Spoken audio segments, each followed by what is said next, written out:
ज्ञान केंद्र में आप सभी का स्वागत है। आज हम जानेंगे तत्सम शब्द और तद्भव शब्द के विषय में। पहले हम जानते हैं तत्सम शब्द क्या होते हैं। तो तत्सम शब्द हिंदी भाषा में बहुत से शब्द संस्कृत भाषा से ही विकसित हुए हैं। ऐसे में तत्सम शब्द भी संस्कृत भाषा के दो प्रमुख उपशब्दों से मिलकर बने हैं।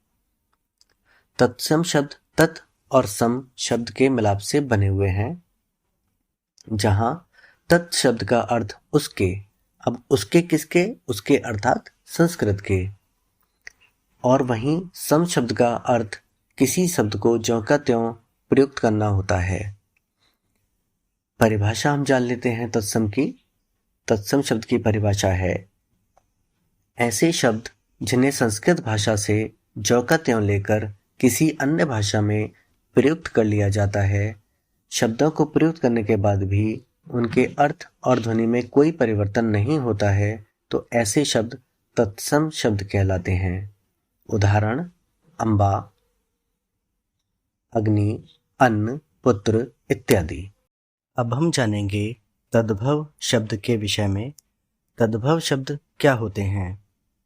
तद्भव शब्द संस्कृत विकास से उत्पन्न होने वाले शब्द हैं।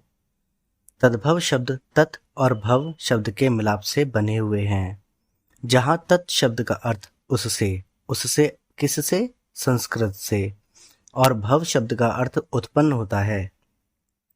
अर्थात तद्भव शब्द का शाब्दिक अर्थ है किसी अन्य प्राचीन शब्द से उत्पन्न हुआ शब्द। तद्भव शब्द की परिभाषा: ऐसे शब्द जिन्हें संस्कृत भाषा से लेकर किसी अन्य भाषा में प्रयुक्त कर लिया जाता है और इन शब्दों के ध्वनि में कुछ गंभीर परिवर्तन नहीं होता, परंतु इन शब्दों की लेखनी बदल जाती है, ऐसे शब्द तद्भव शब्द कहलाते हैं। इनके उदाहरण हम जान लेते हैं।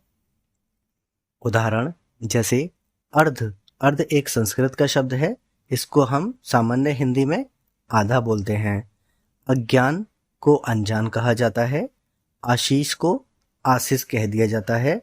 और कृपा को कृपा कहा जाता है।